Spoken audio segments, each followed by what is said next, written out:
नमस्कार, बहुत बहुत स्वागत है आपका दमदार 11 आप देख रहे हैं। मैं हूं आपके साथ ऋतु ज्ञानवानी। सबसे पहले बात मुरैना के हिमोना गांव में अंबेडकर जयंती पर डीजे बजाने को लेकर फायरिंग की वारदात ने अब तूल पकड़ लिया है। मृतक के परिजनों ने आरोपियों के घर पर बुलडोजर की कार्रवाई की मांग के साथ ही जल्द गिरफ्तारी की भी मांग की है। परिजनों ने शव को अंतिम संस्कार से भी इनकार कर दिया। 3 घंटे परिजनों ने गांव से शव को उठने नहीं दिया। मौके पर अपर कलेक्टर पहुंचे, पुलिस की टीम पहुंची और किसी तरह लोगों को समझा बुझाकर शव का पोस्टमार्टम कराया गया। लेकिन परिजन अब भी अपनी मांग पर अड़े हैं और शव का पोस्टमार्टम नहीं होने दे रहे हैं। प्रशासन की टीम परिजनों से बातचीत कर रही है। कल रात तेज आवाज में डीजे बजाने को लेकर 2 पक्षों में विवाद हुआ था और विवाद को लेकर फायरिंग, गोली लगने से एक व्यक्ति की मौत हुई जबकि एक व्यक्ति के हाथ में गोली लगी। घायल व्यक्ति का इलाज ग्वालियर में चल रहा है।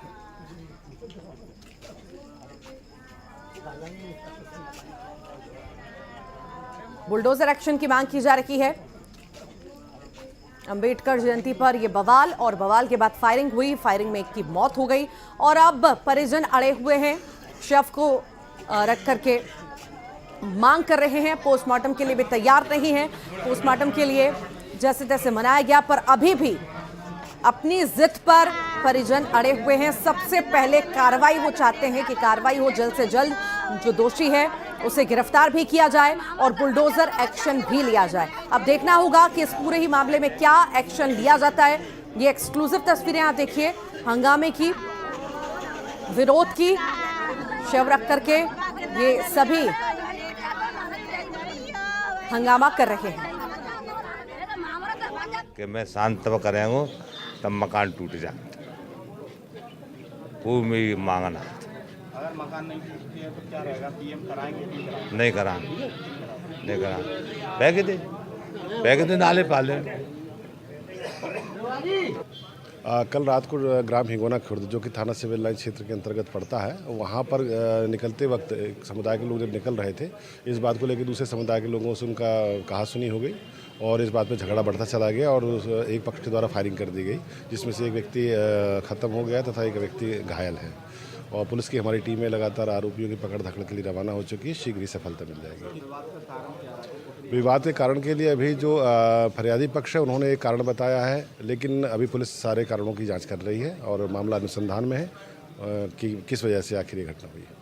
देखिए, रात में 2 बजे के बाद तो डेड बॉडी यहाँ पीएम हाउस के लिए आई ही है और पीएम रात में चूँकि संभव नहीं है, सवेरे ही होता, तो अब वो आएंगे और के जो औपचारिकता हैं, कागजी कार्रवाई है वो करके फिर पोस्टमार्टम की कार्रवाई की जाएगी। सहयोगी अमित शर्मा हमारे साथ जुड़ रहे हैं। अमित, अभी भी हम देख रहे हैं बवाल की तस्वीरें और यहाँ पर परिजनों के द्वारा मांग की जा रही है कि बुलडोजर एक्शन हो, जल्द से जल्द गिरफ्तारी हो। वो पोस्टमार्टम भी नहीं होने दे रहे हैं। क्या स्थिति बनी हुई है वहां पर और क्या किसी तरह का आश्वासन दिया गया क्या? बिल्कुल, देखिए परिजनों की एक ही मांग है, अभी भी उनकी मांग पर टिके हुए हैं और उन्होंने साफ कह दिया है कि जब तक आरोपियों के मकान धराशायी यानी कि मकानों पर बुलडोजर नहीं चलाया जाता है तब तक वह पोस्टमार्टम कराने के लिए तैयार नहीं हो रहे हैं। और इसी मांगों को लेकर के उन्होंने एक ज्ञापन भी एसडीएम भूपेंद्र सिंह को दिया है और उन्होंने साफ कर दिया है कि आरोपियों पर जो भी शस्त्र लाइसेंस है उनको निलंबित किया जाए और उसके बाद जो आरोपियों के मकान है सरकारी भूमि पर बने हैं उन सभी को बुलडोजर चला करके ध्वस्त किया जाए और आरोपियों को जल्द गिरफ्तार किया जाए। फिलहाल गिरफ्तारी को लेकर के पुलिस की टीमें हैं वो रवाना हो गई हैं, लेकिन अभी 3 ही आरोपी गिरफ्तार हो पाए हैं। कुल 10 आरोपी इस पूरे घटनाक्रम में बनाए गए हैं। फिलहाल इन सभी मामलों को लेकर के पुलिस और प्रशासन की टीमें हैं जो मृतक के परिजनों से बात कर रही हैं, लेकिन अभी तक यानी कि सुबह से अभी तक कोई भी समस्या का हल नहीं निकला है। यही वजह है कि अभी डेड हाउस पर भी मृतक के परिजन है वो भारी संख्या में एकत्रित हो रहे हैं और भारी पुलिस बल भी तैनात हो सकता है। कुछ ही देर में मांग मान ली जाए, उसके बाद पीएम कराया जाएगा। ठीक, लगातार नजर बनाए रखिएगा, आपसे अपडेट लेते रहेंगे। फिलहाल बहुत बहुत शुक्रिया अमित।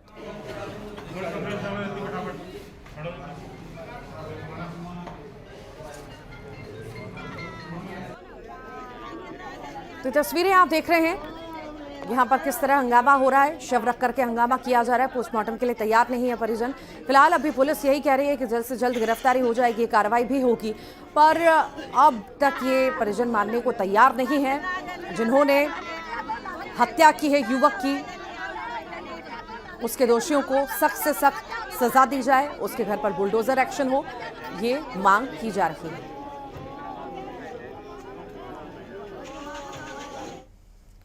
और कारोबारी रॉबर्ट वाड्रा से ईडी की पूछताछ। जी हां, लैंड डील मामले में ईडी ने समन भेजा है। दूसरी बार ईडी ने रॉबर्ट वाड्रा को यह समन भेजा है। 8 अप्रैल को भी ईडी ने यह समन जारी किया था और फिर से यह समन जारी हुआ है और अब पूछताछ होगी। आपको बता दें कि लैंड डील मामले में ईडी ने यह समन भेजा है। दूसरी बार ईडी ने रॉबर्ट वाड्रा को समन भेजा है। इससे पहले 8 अप्रैल को ईडी ने समन जारी किया था और अभी माना जा सकता है कि जल्द ही इस मामले में पूछताछ होगी। लैंड डील के मामले में ईडी पूछताछ करेगी।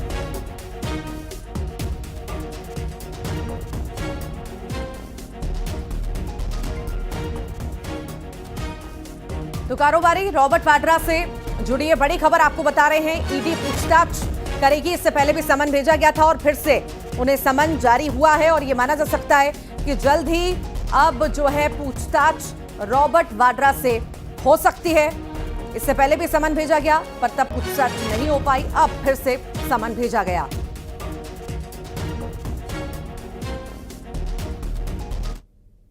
हर बार आपको सम्मान दिया जाता है। जब भी लोगों के हित में मैं बोलूंगा, जब भी जनता की आवाज बुलंद करूंगा, ये लोग दबाएंगे और मीडिया और ये लोग एजेंसियों का दुरुपयोग करेंगे। और आप अपनी बात पे कायम हैं। बिल्कुल बिल्कुल बिल्कुल, मुझे किसी चीज के लिए छुपाने की जरूरत नहीं है और मैं हमेशा जितने भी सवाल पूछेंगे हमेशा जवाब देता हूं और देता रहूंगा मैं। तो कारोबारी रॉबर्ट वाड्रा से जल्द ही पूछताछ हो सकती है। ईडी ने समन जारी किया है और उनका साफ तौर से कहना है कि मैं सारे सवालों के जवाब देने को तैयार हूं।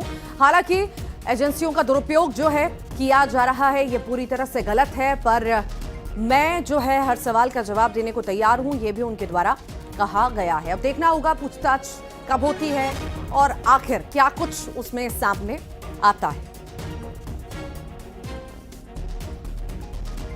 तो समन एक बार फिर से जारी हुआ है। इससे पहले 8 अप्रैल को समन जारी हुआ था और अब ये माना जा रहा है कि ईडी ने जब अब समन भेजा है तो पूछताछ बहुत जल्द होगी और पूछताछ में कई सारी चीजें सामने आ सकती हैं। ज्यादा जानकारी लेते हैं, अशरफ काज़मी हमारे साथ जुड़ गए हैं। अशरफ, रॉबर्ट वाड्रा से जल्द पूछताछ हो सकती है, ये माने हम समन जारी हुआ है? हाँ बिल्कुल, देखिए रॉबर्ट वाड्रा को दोबारा ईडी की तरफ से समन जारी किया गया है और उम्मीद की जाती है कि अब उनसे पूछताछ की जाए हो सकती है। वो अपना समय देंगे, उनको बुलाया गया। अगर वो जो समय दिया गया है, जो तारीख दी गई उसे पहुंचते हैं तो पूछताछ होगी और नहीं होते तो फिर उनको दोबारा समन दिया जाएगा। क्योंकि अभी काफी कानूनी पेचीदगी हैं, वो भी अपना रॉबर्ट वाड्रा अपनी तरफ से समय रखेंगे कि मैं इस दिन उपलब्ध हूँ नहीं हूँ, तो कई चीजें होती हैं तो वो अपने वकील के जरिए बात करेंगे। लेकिन हाँ, इतना जरूर तय है कि रॉबर्ट वाड्रा को समन दिया गया है और वो अगर पहुंचते हैं तो उनसे ईडी पूछताछ करेगी। जी बहुत बहुत शुक्रिया Ashraf.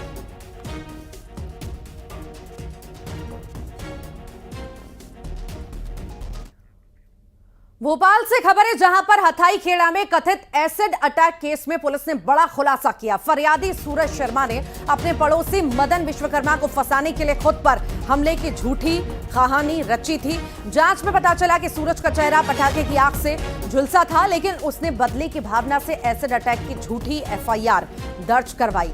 CCTV footage, location data और बयान में विरोधाभास के चलते पुलिस को शक हुआ, जिसके बाद सच्चाई सामने आई है। अब झूठी कहानी रचने वाले के खिलाफ पुलिस कार्रवाई करेगी। ज्यादा जानकारी लेंगे सहयोगी शिवकांत आचार्य हमारे साथ जुड़ गए हैं। शिवकांत, क्या है पूरा मामला, अपडेट क्या है इस पूरे मामले में, दीजिए।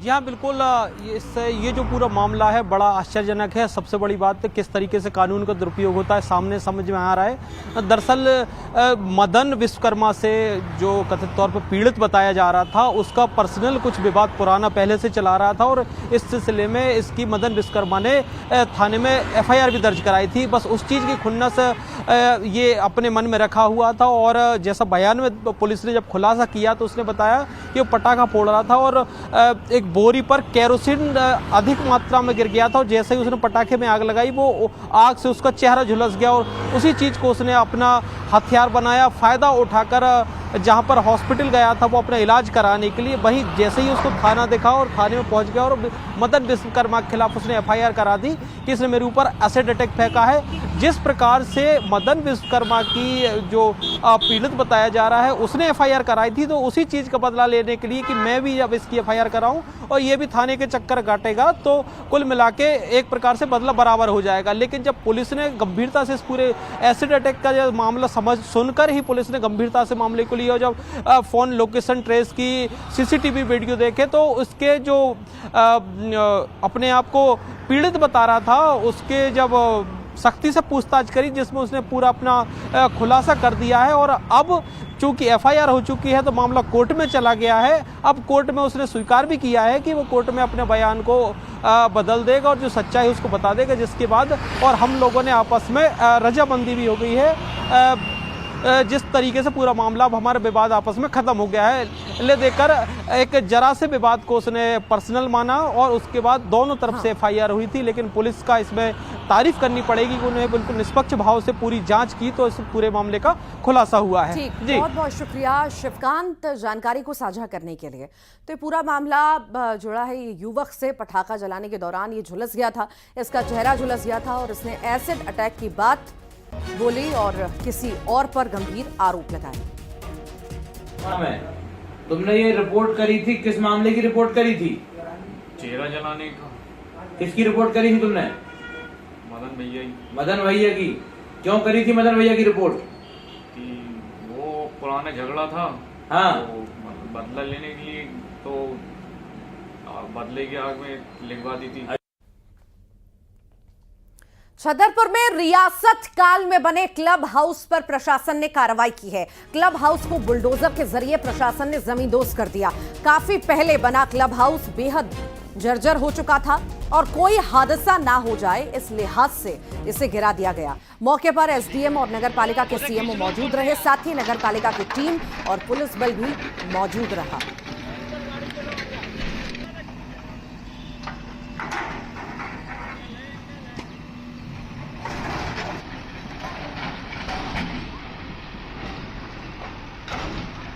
ये एक्सक्लूसिव तस्वीरें आप देख रहे हैं।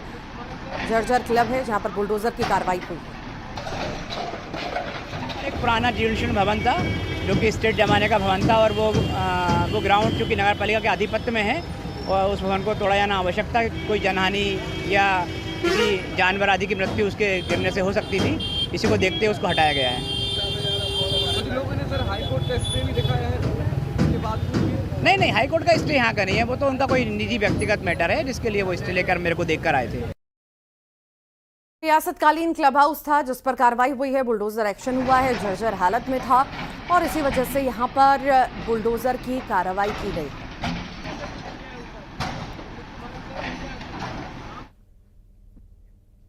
देवास से खबर है जहां पर माता मंदिर विवाद मामले में अब एक्शन हुआ है। विधायक गोलू शुक्ला के बेटे रुद्राक्ष शुक्ला समेत 9 लोगों के खिलाफ पुलिस ने मामला दर्ज किया।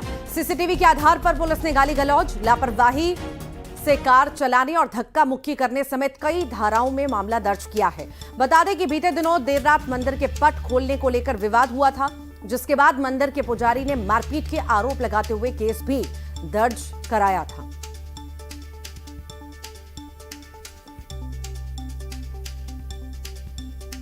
तो माननीय के बेटे पर FIR हुई है, विवाद यहां पर किया गया, लापरवाहियां बरती गई और इसी मामले में अब एक्शन हुआ है। दरअसल गोलू शुक्ला जो विधायक है, उनके बेटे रुद्राक्ष शुक्ला के साथ ही 9 लोगों के खिलाफ मामला दर्ज हुआ है। CCTV आया, उसी के आधार पर पुलिस ने ये कार्रवाई की है। उसमें गाली गलौज, लापरवाही से कार चलाना और धक्का मुक्की करना समेत कई चीजें देखी गई और इन्हीं के आधार पर कई धाराओं में केस दर्ज किया गया है। बता दें कि बीते दिनों देर रात मंदिर के पट खोलने को लेकर विवाद हुआ था, जिसके बाद मंदिर के पुजारी ने मारपीट के आरोप लगाए थे और इस पूरे मामले में केस भी दर्ज कराया था।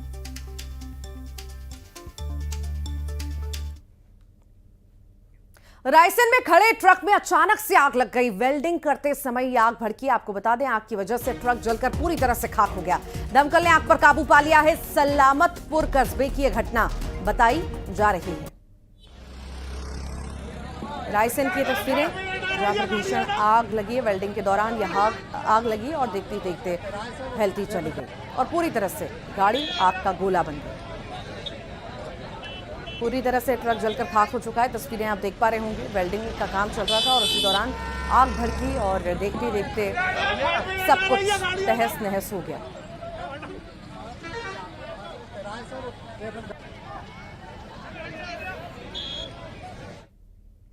इंदौर से बड़ी खबर है। यहां पर कार ने पिता बेटी को टक्कर मार दी और भीषण हादसे में दोनों की दर्दनाक मौत हो गई। आरोपी कार ड्राइवर फरार है। तलाश अभी जारी है। सिमरोल थाना क्षेत्र की घटना बताई जा रही है, जहां पर कार ने टक्कर मारी और इस टक्कर में पिता पुत्री की मौत हो गई।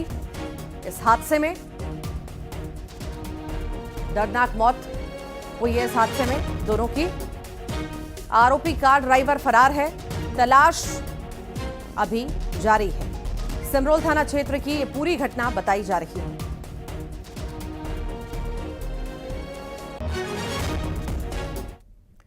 भिंड से खबर है, जहां पर कल्याणपुरा गांव में चोरों ने घर में घुसकर चोरी की वारदात को अंजाम दिया। चोरों ने विरोध करने पर महिला की हत्या की।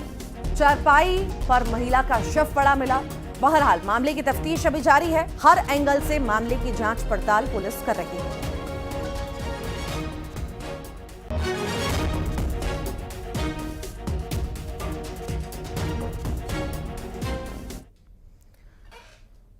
जबलपुर से खबर है, जहां पर करोड़ों के धान घोटाले मामले में 1 महीने बाद भी पुलिस के हाथ खाली हैं। 1 महीना बीत जाने के बाद भी पुलिस आरोपियों को पकड़ नहीं पाई है। यह भी बता दें कि जिला प्रशासन ने करोड़ों रुपए के धान घोटाले का खुलासा किया था, जिसके बाद 12 थानों में 74 लोगों के खिलाफ मामला दर्ज हुआ था, जिसमें अब तक सिर्फ 15 आरोपियों की ही गिरफ्तारी हुई है। जबलपुर के धान घोटाले वाले प्रकरण में हमने कुल 12 थानों में 12 एफआईआर दर्ज की है और इसमें लगभग 74 आरोपी हैं, जिसमें 15 के लगभग हमने गिरफ्तार कर लिया है। इसमें 22 जो आरोपी हैं उन पे हमने इनाम की भी घोषणा जारी की है। इसमें लगातार पुलिस टीमें लगी हुई हैं और बहुत सारे लोगों का क्लू भी हमें मिल चुका है। चूँकि नवरात्रि की ड्यूटी थी जो सबसे महत्वपूर्ण यहाँ मायने रखती है जबलपुर में, इसलिए पुलिस टीमें भी वीआईपी ड्यूटी और नवरात्रि ड्यूटी में व्यस्त थी। 1-2 दिनों में हम बहुत सारे आरोपियों को इसमें गिरफ्तार कर लेंगे और विस्तृत जानकारी पृथक से आपको फिर देंगे। रीवा में नशे में धुत पति और देवर ने महिला के साथ मारपीट की है। खौफ में आई महिला ने दोनों बच्चों के साथ खुद को कमरे में बंद कर लिया और पुलिस को सूचना दी। मौके पर जब पहुंची पुलिस तो पति और देवर ने पुलिस के साथ बदसलूकी की। बाद में पुलिस ने महिला और बच्चों को मायके भेजा, लेकिन थोड़ी देर में दोनों आरोपी यहां भी पहुंच गए और तोड़फोड़ की। एक बार फिर पुलिस को सूचना दी गई। पुलिस ने महिला के पति और देवर को गिरफ्तार किया है और आगे की कार्रवाई में अभी जुटी हुई है।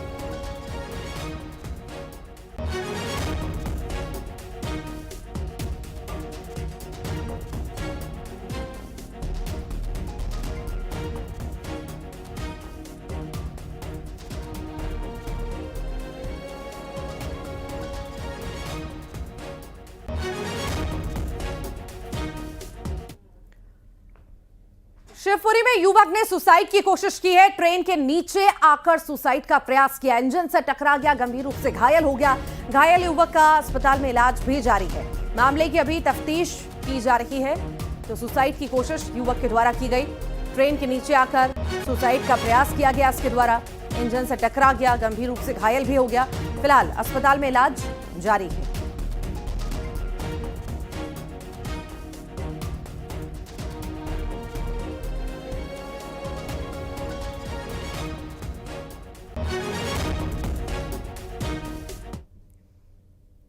दो शहर से ऐसी तस्वीर सामने आई जो रोंगटे खड़े कर देगी। एक लड़की सुसाइड कर लेती है, दूसरे शहर में एक लड़के ने जान दे दी। ये दोनों ही थे प्यार में हारे, इश्क के मारे। आखिर किस बात का इन्हें लगा था सदमा, आइए देखते हैं।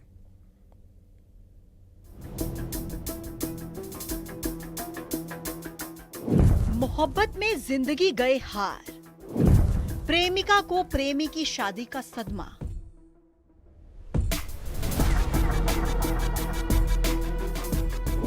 इधर महबूबा के साथ फेरे दांव पर जिंदगी। ये बेचारे इश्क के मारे।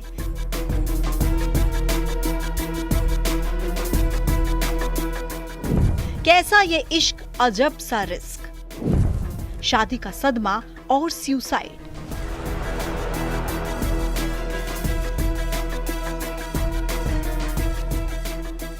उन्नीस साल की हर्षिता अब इस दुनिया में जिंदा नहीं है। सूरज वर्मा की जिंदगी का सूरज भी अस्त हो चुका है। हर्षिता और सूरज की कहानी कुछ कुछ एक जैसी ही है, या कहें दोनों का दर्द एक जैसा ही है। लेकिन पहले दर्द उस प्यार की मारी हर्षिता का जो इंदौर की रहने वाली थी। मैं पंकज के बिना नहीं रह सकती, उससे बहुत प्यार करती हूँ। लाल स्याही से लिखा यह आखिरी खत हर्षिता ने अपने मम्मी पापा के लिए लिखा, जिसमें उसने सॉरी तो लिखा और ये भी लिखा कि ये सब मैं अपनी मर्जी से कर रही हूँ क्योंकि मैं पंकज के बिना नहीं रह सकती। मैं उससे बहुत प्यार करती हूँ और मैं उसकी शादी नहीं देख सकती। मुझे माफ कर देना मम्मी पापा, मैं आपकी अच्छी बेटी नहीं बन पाई और ना ही आपका कोई सपना पूरा कर पाई। शायद आपके नसीब में ही बुरा लिखा है। मुझे कोई नहीं समझ पाया, जब मेरा प्यार ही मुझे समझ नहीं पाया तो कोई और क्या समझेगा। हर्षिता के सुसाइड नोट में सब कुछ बयां है, क्यों उसने मौत को गले लगाया। दरअसल हर्षिता पंकज को बेइंतहा चाहती थी। प्यार ना मिले कोई बात नहीं, लेकिन हर्षिता को जब ये पता चला कि पंकज की किसी और से शादी होने वाली है तो वो बुरी तरह टूट गई और उसने ऐसा खौफनाक कदम उठाया। मेरी लव स्टोरी खत्म, खंडवा के सूरज का दर्द। कुछ दिन पहले ही सुसाइड की एक खबर आई थी। खंडवा में रेलवे ट्रैक पर 2 टुकड़ों में युवक की लाश मिली थी। ये लाश सूरज की, जिसकी डायरी में लिखा था मेरी लव स्टोरी खत्म। डायरी का आखिरी पेज था वो, मम्मी पापा सॉरी। खंडवा के सिवनी मालवा के रहने वाले सूरज वर्मा ने आखिर जान क्यों दी, तो यहाँ भी दिल का ही मामला निकला। सूरज की प्रेमिका की दूसरी जगह शादी तय हो गई थी और प्यार में टूटा दिल ये सदमा बर्दाश्त नहीं कर पाया। सूरज ने रेलवे ट्रैक पर दम तोड़ दिया। देखिए, एक डेड बॉडी होशंगाबाद का लड़का था जिसकी मिली थी और वो ट्रेन के सामने आ गया था और ट्रेन के ड्राइवर ने ही उस बात को रिपोर्ट करी थी कि अचानक सामने आया। और उसके पास से एक डायरी भी मिली थी जिसमें उसने एक लड़की का जिक्र करते हुए प्यार की बातें की थी और उसमें उसने ये बोला था कि मैं अपनी मर्जी से आत्महत्या कर रहा हूँ और इसमें उसने माफी वगैरह भी मांगी थी। इस बात की मर्ग कायम करके थाना हरसूद में जांच भी की जा रही है। इंदौर की हर्षिता ने क्यों प्यार में जान दे दी, सिवनी मालवा का सूरज क्यों इश्क में हारा, आखिर क्यों दिल बना बेचारा। मोहब्बत में मौन को गले लगाना कहाँ की समझदारी थी। इंदौर में मिथिलेश गुप्ता और खंडवा में अमित जायसवाल के साथ bureau report, news 18 Madhya Pradesh Chhattisgarh. London वाला मौत का डॉक्टर कहें उसे या फिर डॉक्टर डेथ। डॉक्टर कैम के मौत के गेम का कनेक्शन जुड़ा है अब छत्तीसगढ़ से। अब कौन सा नया खुलासा हुआ है, आइए देखते हैं इस रिपोर्ट के जरिए।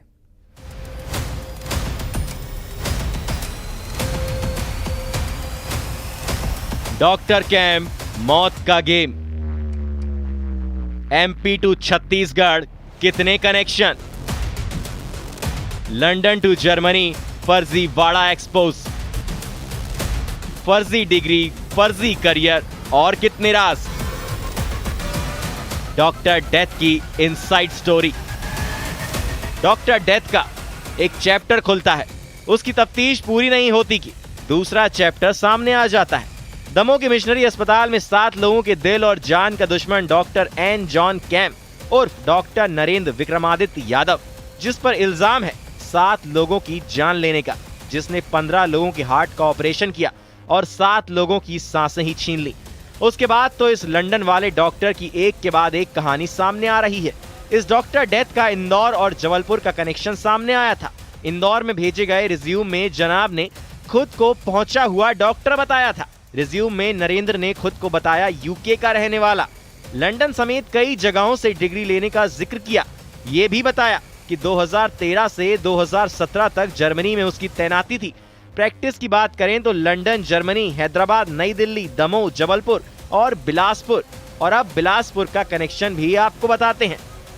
अभी तक सिर्फ अपोलो प्रबंधन ने सीएमएचओ को सिर्फ ये जानकारी दिया है कि इसकी नियुक्ति चेन्नई से हुई है। उसकी नियुक्ति किस बेस पे हुई, किसने की, कितने ऑपरेशन किए और उसकी मौत के बाद आखिर अगर जब अपोलो प्रबंधन को पता चला तो उसने क्या कार्यवाही करी? बिलासपुर के अपोलो अस्पताल में करीब 2 साल तक इस आरोपी डॉक्टर कैम ने काम किया। पूर्व विधानसभा अध्यक्ष राजेंद्र प्रसाद शुक्ल का ऑपरेशन डॉक्टर नरेंद्र ने किया था। 20 दिन के बाद उनकी मौत हो गई थी। अब ऐसे में सवाल उठ रहा है कि अपोलो में पोस्टिंग कैसे हुई, इस बीच कितने ऑपरेशन किए? तो अपोलो अस्पताल ने डॉक्टर नरेंद्र की डिग्री की कॉपी सीएमएचओ को सौंप दी है। अस्पताल प्रबंधन का कहना है कि डॉक्टर नरेंद्र की पोस्टिंग चेन्नई हेड ऑफिस से की गई थी। वहीं ऑपरेशन से जुड़े दस्तावेजों के लिए 1 हफ्ते का वक्त मांगा गया। सीएमएचओ के मुताबिक दस्तावेज मिलने के बाद इनकी जांच राष्ट्रीय मेडिकल काउंसिलिंग यानी कि एनएमसी दिल्ली को भेजी जाएगी और अगर गड़बड़ी पाई जाती है तो सख्त कार्रवाई की जाएगी। कि उसका नियुक्ति चेन्नई से हुआ था और यहाँ के वो काम कर रहे थे उनकी नियुक्ति के आधार पर, तो वहाँ पर लगभग 1.5-2 साल यहाँ काम किए हैं और उसके जो कितना ऑपरेशन हुआ, क्या क्या उसका आउटपुट हुआ, उसके बारे में अभी बताया नहीं है। वो बोल रहे थे कि चूँकि वो ऑफलाइन था तो ढूंढने में थोड़ा टाइम लग रहा है, और तो बाकी डिग्री और इत्यादि के बारे में तो वो बोल रहे थे कि वो दिल्ली से रजिस्टर रहा और वो हमारे पास अभी पूरा आंकड़ा नहीं है क्यों। तो अब बात निकलेगी तो कहां तक जाएगी। इधर आरोपी डॉक्टर की 4 दिन की पुलिस रिमांड बढ़ा दी गई है। तो क्या इन 4 दिन में खुलेंगे कई राज? बिलासपुर में उमेश मौर्य और दमोह में आशीष जैन के साथ bureau report, news 18 Madhya Pradesh Chhattisgarh. और इसी के साथ ही दमदार 11 में आज के लिए इतना ही। नमस्कार।